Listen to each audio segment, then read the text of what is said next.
आचार्य कुंद कुंद देव स्वामी महाराज, जिनका जन्म प्रदीप कुमार जी बसंत पंचमी को हुआ, सरस्वती के दिन। आचार्य कुंद कुंद देव स्वामी महाराज का जन्म बसंत पंचमी को हुआ, और ऐसी पंचमी की कि वो सीधे सीधे हमारे बीच में इतना सारा ज्ञान अर्जन करके हम सबको इतना बढ़िया मिथ्यात्व से सम्यक की ओर लगा गए। और ऐसे समय जन्म हुआ जब भगवान महावीर स्वामी चले गए, भद्रबाहु स्वामी महाराज चले गए, जितने सुतकेवली थे सब चले गए। उस समय इनका जन्म हुआ जब लोग धर्म को समझना भूल चुके थे।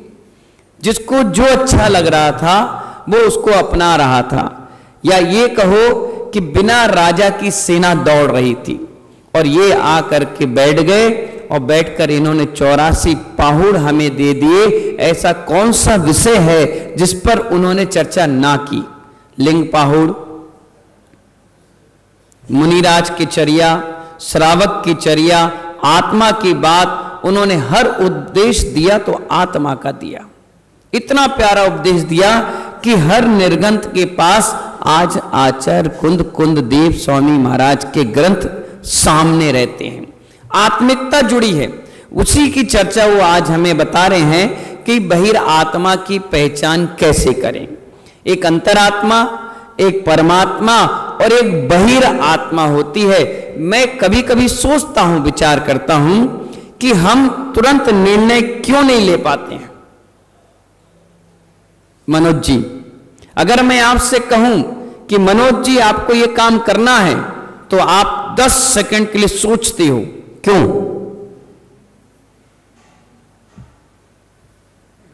क्यों सोचते हो? अब मैं आपको बताता हूं क्यों सोचते हो। एक होता है बाहर का गुरु और एक होता है अंदर का गुरु।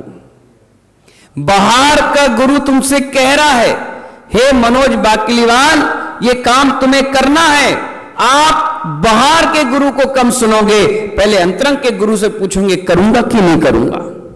अगर वो जवाब दे दे पीयूष भाई कि हां करो, तो अगर बाहर का गुरु मना भी करेगा और अंतर का गुरु कहेगा करो, तो आप करोगे। चाहे जिद से करोगे, चाहे राजी करोगे, चाहे कुराजी करोगे, करोगे।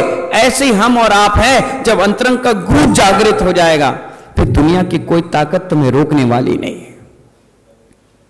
वो अंतर गुरु है, वो यहां बैठा हुआ है, उसका विल पावर इतना स्ट्रांग है, जिस दिन वो जागृत हो गया फिर तुम्हें कोई रोकने वाला नहीं। सुकमाल मुनि का अंतर का गुरु जागृत नहीं था, पर्दा डला था, और जैसे वो पर्दा हटा फिर उन्हें देखा नहीं, अपनी पत्नियों की साड़ी बांधी, कूद गए, जैसे रगड़ते गए, झटका पड़ता गया, छिलते गए, खाते रहे, पीते रहे, लेकिन कुछ नहीं दिखा उनको। दिखा तो सिर्फ अंतर का गुरु। उसी चर्चा को आज कर रहे हैं। यहां कह रहे हैं नारियल की जटाओं में तेल नहीं होता। कभी नारियल का तेल देखा है कि नहीं देखा? किसमें तेल होता है अशोक जी? जटाओं में तेल नहीं होता, खोपरा में भी तेल नहीं होता। तेल होता है नारियल के अंदर। जब वो सूख जाता है उसके बाद गीले में भी तेल नहीं होता। तो आचार्य भगवान यहां बता रहे हैं कि नारियल की जटाओं में तेल नहीं है, नारियल के कवच में भी तेल नहीं है। तेल तो नारियल के गोले के अंदर है। ऐसे ही हे श्रमण, किसको कह रहे हैं? हमको, और हम आपको कह रहे हैं।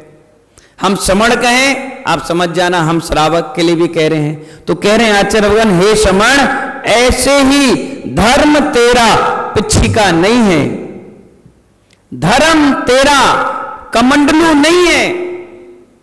आप देखना, पिच्छी मिल जाती है ना, तो हर हफ्ते लोग इसको साफ करते रहते हैं। पंख ऐसे लगना चाहिए, सुंदरता दिखना चाहिए।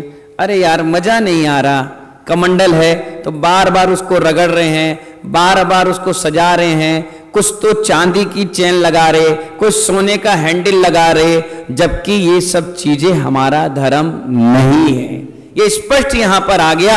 आचार्य कहते हैं धर्म तेरा ना पिछिका है, ना कमंडलू है, ना ये नग्न भेष है, ये भी धर्म नहीं है। आचार्य कहते हैं ना कमंडल है, ना पिच्छी है, ना नग्न भेष है, धर्म तेरा बाहर की वो क्रिया भी नहीं है। जितनी भी क्रिया देख रहे हो हमारी, ये भी हमारा धर्म नहीं है। धर्म जो तेरा है वो तो सिर्फ गायक शुद्ध उपयोग है, सिर्फ गायक शुद्ध उपयोग है। इन पर्यायों को, उपचारों को समझिए, ये सारे उपचार हैं, ये सारे उपचार हैं। ये उपचार भगवान नहीं बनाएंगे, भगवान बनाने में सहायक बनेंगे। भगवान तो हमारे निज परिणाम तुम्हें बनाएंगे। आचार्य कहते मात्र गायक शुद्ध उपयोग है। इन पर्यायों के उपचारों को समझो, इन पर्यायों को मत विलीन हो जाओ, क्योंकि पिच्छी पिच्छी में लगे रहे, कमंडल कमंडल में लगे रहे, शास्त्र शास्त्र को पकड़े रह गए, तो महानुभाव इसमें आप विलीन हो जाओगे, वास्तविक धर्म को नहीं समझोगे। इस ज्ञान स्वरूप में विलीन मत कर देना इस सब चीजों को। आचार्य कहते हैं कुछ लोग फोटो को ही धर्म मान रहे हैं, कुछ लोग उतारने में धर्म मान रहे हैं। कोई लगा के जाता है और कोई उतार के मजा लेता है। आचार्य कहते हैं दोनों बेचारे रागी और द्वेषी हैं। क्या हो गए? एक राग के कारण लगा रहा है और एक द्वेष के कारण उतार रहा है। कुछ रागी मंदिर की पर भगवान को भी नहीं देख रहे, उन्हें तो अपनी फोटो दिख रही, बस क्या दिख रही। यहां पर आचार्य कह रहे हैं कुछ रागी ऐसे हैं जिन्हें भगवान नहीं दिख रहे, भगवान की मूर्ति नहीं दिख रही, भगवान का बीतनाथ स्वरूप नहीं दिख रहा। वो तो सिर्फ उन अपनी तस्वीर ढूंढ रहे हैं। कार्ड पूरा छपेगा, उसमें अपना नाम ढूंढेगा, कार्ड पूरा छपेगा, वो अपनी फोटो देखेगा। उसे कार्यक्रम से मतलब नहीं, उसको गुरुओं से मतलब नहीं। तो आचार्य कहते हैं जब तब भी तुम कौन सी आत्मा कहलाओगे? बहिर आत्मा। बाहर भटक रहे हो ना, इसलिए बहिर आत्मा है। स्वयं की तस्वीर हटाने का राग और द्वेष है। अब भी आप कौन हो? बहिरात्मा हो, बाहर भटक रहे हो। यहां तक कि पिच्छी कमंडल भी ले लिया, अब कमंडल पिच्छी में ही राग लगा लिया। क्या लगा लिया? आचार्य भगवान ने बड़ा संघ था 50 साधुओं का। मनोज जी, गुरु तो गुरु होते हैं, 50 पिच्छी बनकर तैयार हुई। प्रदीप जी 50, ज्यादा साधु थे, 50 बन के तैयार हुई। अब आचार्य भगवान हैं, उनके लिए तो सुंदर बनाई जाएगी भैया, बड़े हैं। और भी लोगों की बनी तो आचार्य सिंह ने लाइन से सब बंधवा दी खंबे से और बैठ गए। खड़े हो जाओ, कौन सी चाहिए, जाओ। देखो, सोच देखो, तत्वज्ञानी थे, वो जानते थे लालची हो गए तो समझ में आ जाएगा, वो बीतरागी हो गए तो समझ में आ जाएगा। एक महाराज उठे, उठा लाए, ये चाहिए पिच्छी, बोले हाँ रख दो, चलो बैठ जाओ, नहीं मिलेगी ये। चुपचाप बैठ गए। दूसरे आए, हाँ छांटो। कहाँ छांटना महाराज? नहीं नहीं छांट लो, देख लो कौन सी अच्छी है, आप जो दे दो। इधर बैठ जाओ, तुम आ जाओ, छांटो। हमारा भी नंबर आ गया, हमसे बोले छांट लो। मैंने कहा छांट लो, मैं समझ गया ये परीक्षा ले रहे हैं। मैंने कहा आप ही छांट के दे दो। भाई गुरु देंगे, गुरु अपने आप से देंगे। बोले हम क्यों छांटे? मैंने कहा फिर हम क्यों छांटे? जब कीचड़ में आप नहीं गिर रहे तो हमें क्यों धकेल रहे? हम तो बिल्कुल नहीं गिरेंगे। बोले हाँ अब ठीक है, तुम भी यहां बैठ जाओ। बोले तुम परफेक्ट हो। पेन भी दिया, एक आया सोना लगा हुआ पेन, एक चांदी लगा हुआ पेन, एक सादा पेन।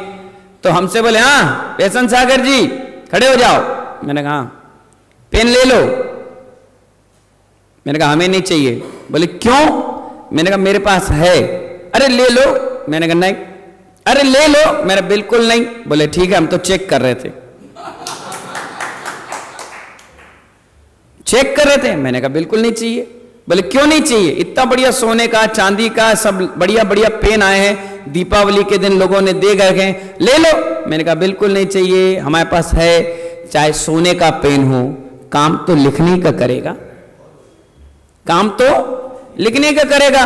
चाहे सोने से लिखो तो ऐसा तो है नहीं कि सोने से लिखेंगे तो उसमें सोने की राइटिंग आ जाएगी, चांदी का लिखेगा तो सोने चांदी का अर्क आ जाएगा। लिखना तो शब्द ही है, जो भी लिखना है लिखना, और लिखने से ज्यादा लखना अच्छा लगता है। लिख कर तो धरा रह जाएगा, लेकिन चारित्र में जो उतर जाएगा वो मोक्ष मार्ग का हेतु बनेगा।